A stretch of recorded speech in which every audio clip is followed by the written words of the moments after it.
Bonjour! Aujourd'hui, je vais vous parler des réflexes archaïques. Tout d'abord, je me présente. Je suis Angélique, accompagnante à la naissance, et je pratique le massage bébé Chantala, le yoga bébé et justement les réflexes archaïques. Alors, qu'est-ce que c'est ce charabia?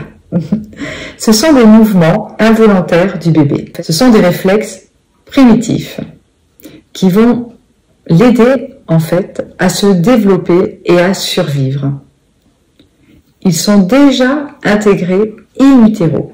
On peut voir justement lors d'échographie certains de ces réflexes, de ces mouvements qui sont déjà faits au moment in utero. Quand je parle de développement, cela va être aussi bien le développement moteur que cérébral. C'est là que c'est important parce qu'on se rend compte qu'il y a vraiment une cohérence entre le développement moteur, donc quand il va marcher à quatre pattes, quand il va commencer à se retourner, qu'il y a tout de suite une cohésion aussi avec le cérébral. Exemple, le quatre pattes, quand on avance un bras et on avance l'autre jambe. Il va y avoir une connexion aussi qui se fait au niveau du cerveau, et ce qui souvent, on se rend compte que des enfants qui sont dyslexiques ne sont pas passés par le quatre pattes parce qu'il n'y a pas pu avoir justement au niveau du cerveau déjà à cet âge-là, une sorte de gymnastique qui aide après à l'enfant et à l'adulte à pouvoir communiquer, comprendre certaines choses. C'est là le plus difficile. Il y a certains aussi réflexes quand ils ne sont pas acquis, où il va y avoir des enfants qui vont avoir plus d'incontinence, qui vont avoir des problématiques au niveau de l'apprentissage, mais au niveau aussi corporel, voilà, des choses qui vont avoir du mal à faire. Et tout ça, en fait, et maintenant, on se rend compte, sont dus à ces réflexes archaïques. Donc on a dit qu'ils étaient acquis in utero, et à la naissance, à chaque étape, il va gagner en maturité jusqu'à l'intégration pour pouvoir passer à un autre réflexe.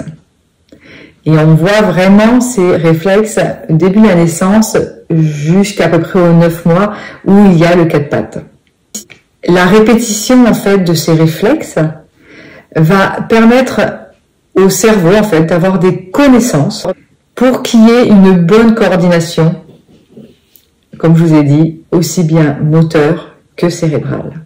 Donc je vais vous donner quelques réflexes qui sont les plus connus. Donc il va y avoir le réflexe de succion.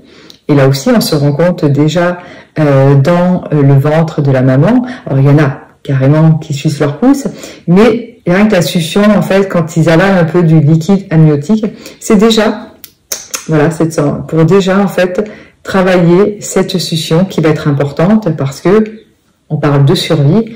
Si le bébé naît et ne peut pas téter, eh ben, il meurt vu qu'il ne peut pas se nourrir. Ensuite, nous allons avoir le réflexe Moro. Alors celui-ci, ça va être la réaction par les mouvements à certains bruits. Donc on voit souvent, ça va être l'écart et le repli. Voilà. Et donc un mouvement qu'on va faire au bébé, justement, c'est hop, on ouvre, hop, on ferme. Il va avoir l'agrippement. On va voir au niveau des pieds si le bébé s'agrippe. Il va avoir la marche automatique. Il y a aussi la nage. En fait, un bébé, quand il naît, c'est pour ça qu'on peut accoucher dans l'eau, dans une piscine, le bébé va retenir sa respiration et bat des jambes. C'est étrange, mais il le fait au début, comme la marche automatique. Ça, c'est vraiment des réflexes très primitifs, vraiment qui remontent de très longtemps. Ensuite, il y a le réflexe des points cardinaux, donc qui va lui permettre aussi de bouger la tête.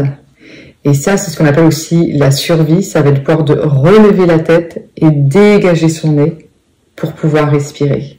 Donc, il y a le tonique du cou qui va justement aider à relever la tête. Pourquoi c'est important ces réflexes d'en parler un petit peu? Parce que moi, lors de mes ateliers, j'apprends quelques mouvements à faire. Souvent, il y en a 9 qui vont aider à accompagner en fait l'enfant dans son mouvement. Ce n'est pas de la surstimulation, c'est juste de la stimulation pour qu'il puisse mieux agir et intégrer le plus facilement ce réflexe et pour pouvoir passer à un autre. Et en plus, moi, ce que j'aime quand je l'apprends aussi aux parents, c'est que le parent devient aussi acteur. S'il voit que justement un réflexe n'arrive pas à être intégré, là il peut faire appel à un médecin déjà, mais sinon directement d'aller voir certains kinés et qui font aussi des réflexes archaïques, de voir s'il n'y a pas un problème. Peut-être que non, on va peut-être vous dire bah non, en fait c'est encore un petit peu trop tôt, ou là il l'a presque. Mais par contre des fois, en le prenant le plus tôt possible, on peut dire ah ben oui, là il y a une problématique qui n'arrive pas à passer ce mouvement-là. Donc, on va l'accompagner par des différents mouvements que vous pourrez aussi peut-être vous aussi faire à la maison s'il y a besoin. Et donc, vous suivez le développement de votre enfant. Vous êtes maîtresse aussi de cela et ça fait partie aussi d'être parent. Cette vidéo vous a plu, je vous invite à la commenter et à la partager et également de vous abonner à ma chaîne YouTube, Le Trousseau Angélique. Je vous souhaite une très belle journée.